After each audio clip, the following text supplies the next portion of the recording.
I used to believe love was supposed to hurt a little. That's the first lie I learned as a young woman.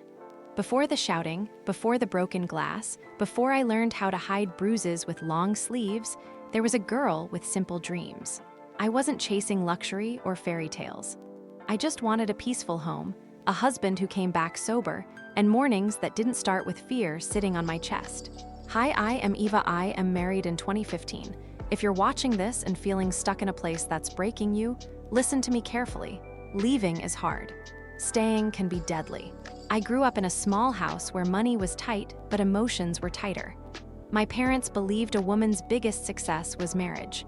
Once you're married, your life is settled, my mother used to say while folding clothes. I believed her.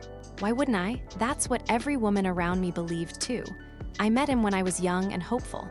He wasn't rich or charming in a movie star way, but he talked big, promised bigger. He said things like, "I'll keep you safe, and you'll never have to worry." Back then, those words felt like a warm blanket. I didn't know they'd later feel like chains. The drinking was there from the start. I noticed it, yeah, but I ignored it. Everyone did. He's just social, they said. All men drink a little. I told myself love meant adjusting, being patient, being quiet.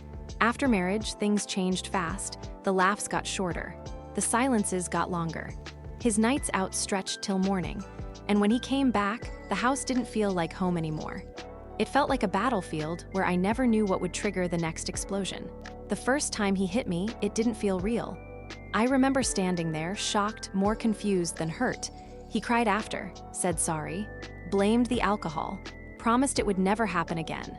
And I believed him because believing felt easier than facing the truth. That became the pattern. Drink, rage, apology, silence. I learned how to read his footsteps. Heavy steps meant danger. Slower ones meant I could breathe. I learned how to speak carefully, how to keep my opinions locked inside my head. I became smaller without realizing it. The worst part wasn't even the pain. It was the loneliness. I couldn't tell my family. I didn't want to hear, "Be patient," or "A woman must save her marriage." So I stayed quiet. I stayed trapped inside a life I didn't recognize anymore. There were nights I stared at the ceiling, wondering how I ended up here. Wondering if this was all my life would ever be. No money of my own, no confidence left, no exit sign anywhere in sight. But even then, deep inside, something refused to die. A tiny voice, weak but stubborn. It whispered, "This can't be the end of your story." I didn't know how yet, I didn't know when, but that voice, that was the beginning. I used to think if I stayed quiet long enough, the storm would pass. I was wrong. The drinking got worse. What started as late nights turned into full days lost to alcohol. Bottles appeared in places they didn't belong, behind the sofa, under the sink, inside his work bag. The house smelled like smoke and regret. And I smelled like fear. His hands didn't wait for reasons anymore. Sometimes it was the food being late. Sometimes it was the TV being too loud. Sometimes it was nothing at all. Alcohol didn't need logic. It just needed a target, and I was always there. I learned how to fall without making noise. I learned how to cry without tears. I learned how to clean blood off the floor before the neighbors noticed. And still, I stayed. People always ask later, "Why didn't you leave?" They don't understand how trapped feels normal when it's your everyday life. I had no money of my own. He controlled everything, cash, cards, even my phone sometimes. If I talked too long to my mother, he'd ask questions. If I smiled while texting, he'd accuse me of things I never did. I wasn't a wife anymore. I was a prisoner with chores. Once I tried to tell my sister, just a hint. I said, "Things aren't good."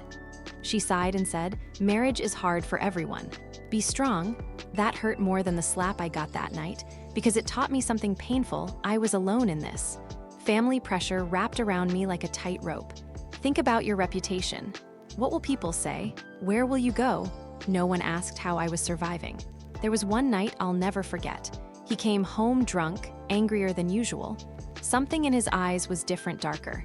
I remember thinking, this is it. This is how I die. I curled up on the floor, covering my head, waiting for it to end. When it was over, I sat there shaking. The room was silent except for my own breathing. That's when something inside me cracked, not my bones, not my skin, my belief. I realized staying wasn't protecting my marriage anymore. It was destroying me. I looked at myself in the mirror that night. My face was swollen. My eyes looked empty. I didn't recognize the woman staring back. And for the first time, I felt anger, not at him, but at myself. How did I let this become my whole life? That question burned in my chest. It didn't give answers, but it gave awareness. And awareness is dangerous in toxic places. The next morning, while he slept it off, I did something small but bold. I hid a little money, just a few bills. It wasn't freedom yet, but it was hope folded into my palm. I didn't know it then, but that tiny act was my first step toward independence. And once a woman takes her first step out of fear, there's no going back to blindness. Hiding that money felt like committing a crime. Every time he walked past me, my heart raced, scared he'd somehow know. Scared he'd find it and punish me for even thinking about escape. But fear had already taken so much from me, I wasn't letting it take this too. I started noticing things differently after that night. His words didn't sound like truth anymore. His apologies felt empty, rehearsed. The cycle was clearer now, and once you see the pattern, it's hard to unsee it. I began planning quietly, not loudly, not dramatically. Survival plans are never loud. I watched YouTube videos on my phone with the volume turned all the way down, women talking about abuse, about starting over with nothing. Some of their stories sounded like mine. Some sounded worse. Instead of scaring me, they did something unexpected. They made me feel less crazy. I wasn't weak. I was surviving. I started doing small work from home, nothing fancy. Just basic stuff, typing, helping someone manage messages, little online tasks that paid barely anything. But when I earned my first few dollars, I cried. Not because it was a lot, because it was mine. He noticed the change before I did. "You're acting different," he said one night, eyes narrow. I shrugged, played dumb. Being smart sometimes means pretending to be slow. The beatings didn't stop, but something in me had shifted. I wasn't begging anymore. I wasn't apologizing for things I didn't do. And that scared him. Men who need control can smell independence like smoke. One evening, my mother came over unexpectedly. I tried to act normal, but she noticed the bruise on my wrist. Her eyes paused there for a second too long. She didn't ask questions in front of him. But before leaving, she squeezed my hand and whispered, "If you ever need me, say the word." That moment broke me. For years, I thought nobody would stand with me. Turns out, I just hadn't spoken loud enough. That night, I cried harder than I ever had, not from pain, but from relief. Still, leaving wasn't easy. Every thought came with fear attached. Where will I live? What if he finds me? What if I fail and have to go back? Doubt is a heavy chain. The turning point came on an ordinary morning. He was drunk before noon, yelling about money. When he raised his hand, I didn't flinch. I looked him straight in the eyes and said, "No more." The room went quiet. He laughed like it was a joke, but inside something clicked. I wasn't asking for permission anymore. I was announcing a decision to myself. That night, I packed a small bag, just clothes, documents, and the money I had saved. I didn't sleep. I sat there, watching the door, waiting for sunrise like it was a lifeline. I didn't feel brave, I felt terrified. But courage doesn't show up fearless. It shows up shaking and moving anyway. The sun wasn't even fully up when I stepped out of that house. The air felt different, cold, sharp, real.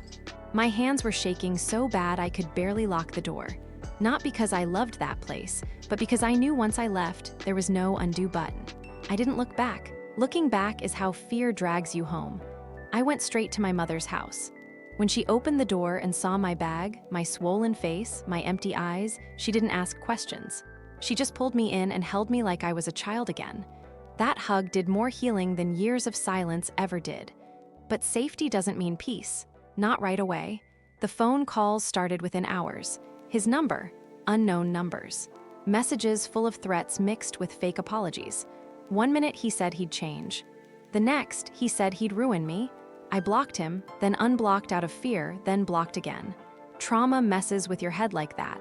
Family drama exploded fast. Some relatives supported me quietly, others judged loudly.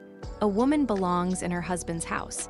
You should adjust. Divorce will shame the family. Nobody asked how many nights I thought I wouldn't survive. Living with my mother wasn't easy either. Space was tight. Money was tighter. I slept on the floor some nights. I felt like a burden even when nobody said it out loud.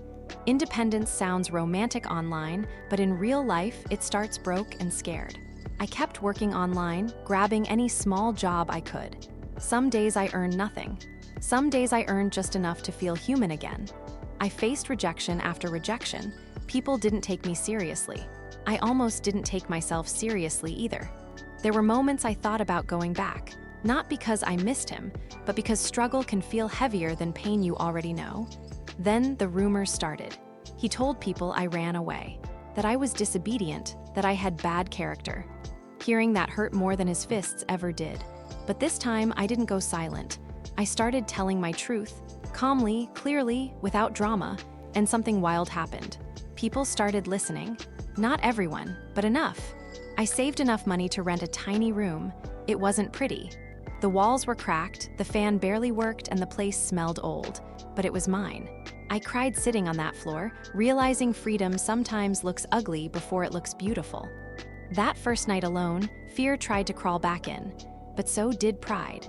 For the first time in years, no one was coming home drunk. No one was raising their voice. No one was raising their hands, just silence. And silence, when it's safe, feels like luxury. I still didn't know how I'd fully survive. I still woke up anxious.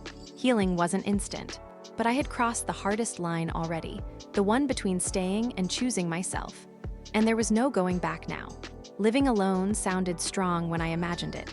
In reality, it was quiet in a way that forced me to face myself. No noise, no chaos, just me and my thoughts, some hopeful, some dark. Money became my biggest stress. Rent was due every month whether I was healed or not. Some days I skipped meals so I could save a few dollars. I learned how to stretch one grocery bag for a whole week. Pride had to take a backseat to survival. There were nights I lay awake staring at the ceiling fan, asking myself if I had made the right choice. Was freedom worth this much struggle? Pain has a strange way of romanticizing the past when the present feels heavy. I applied for better work constantly. Got ignored more times than I can count. When someone finally hired me, the pay was low, the hours long, and the respect almost zero. Still, I showed up every day. Because quitting wasn't an option anymore. The emotional damage didn't disappear just because I left. Loud voices made me flinch. Arguments on TV triggered anxiety. Sometimes I caught myself apologizing for things that weren't my fault, habits learned in survival mode. But slowly, very slowly, things started shifting. I opened my own bank account. The first time I saw my name on it, I smiled like a kid. I started tracking my expenses, learning skills online at night, improving little by little. Growth didn't come in big wins, it came in quiet consistency. Loneliness hit hard on weekends. That's when memories tried to sneak back in. But instead of drowning in them, I started journaling. Writing things out helped me breathe again. It reminded me why I left. One day, I caught my reflection in the mirror and realized something shocking. I looked lighter. Not happier yet, but lighter. Like someone who had put down a heavy bag they'd been carrying for years. People still judged. Some still whispered. But their voices were getting quieter compared to my own. I wasn't healed. I wasn't rich. I wasn't fearless. But I was standing. And for the first time in my life, standing felt like winning. Something changed the day I said no without explaining myself. It sounds small, but for someone who spent years justifying her existence, it was huge. As my income stabilized a little, my confidence followed. I wasn't making big money, but I was making honest money. I paid my bills. I fed myself. I survived another month. Each small win stacked up, slowly building a version of me I hadn't met before. I started setting boundaries. With people, with family, with myself. When relatives tried to guilt-trip me into adjusting again, I didn't argue. I simply said, "I'm safe now." That sentence shut down conversations faster than any fight ever could. Healing wasn't pretty. Some days I felt strong. Other days I felt broken all over again. Trauma doesn't leave quietly, it tests you to see if you'll invite it back. But this time, I didn't open the door. I invested in myself. Free courses, late-night learning, skill building between work shifts. I wasn't chasing success, I was chasing stability, and stability gave me peace. Then one unexpected thing happened. Women started reaching out to me, quiet messages, soft confessions. They saw themselves in my story. I realized my pain wasn't just mine anymore, it had meaning. That's when I truly felt independent, not because I was healed, but because I was no longer afraid of my own voice. I didn't plan to see him again. Life has a funny way of testing growth right when you start feeling steady. It happened at a family event I almost didn't attend. I told myself I was strong enough now, but my hands still shook when I saw him walk in. He looked the same, tired eyes, fake confidence, the smell of old habits clinging to him. He tried to talk to me like nothing happened, like the bruises were imaginary, like the fear never existed. For a second, the old me almost showed up, the quiet one, the apologetic one, but she didn't. I spoke calmly. No anger, no tears, just truth. I told him I was done. Done explaining, done forgiving what never changed. I didn't need revenge. I didn't need closure from him. Closure came from walking away again, this time without fear. Later that night, I realized something huge. I no longer measured my worth by I used to think survival had to look dramatic, like one big moment where everything finally made sense. But it didn't. Independence came to me quietly. It showed up in ordinary mornings, in making my own tea, in choosing what to wear without fear of comments or consequences, in locking my door at night and knowing no one would break my peace. I didn't win life. I didn't prove anyone wrong. I just stopped losing myself. Some days, memories still knock. Old wounds don't disappear. They fade slowly, like scars that remind you where you've been, not where you belong. I let them exist without letting them control me. People stopped asking about my marriage eventually. Life moved on. And so did I. I don't hate him. I don't miss him. I don't need closure from someone who never gave safety. My closure came from becoming a woman who can stand alone without shaking. I learned that love isn't loud. Safety isn't a luxury. And peace doesn't need permission.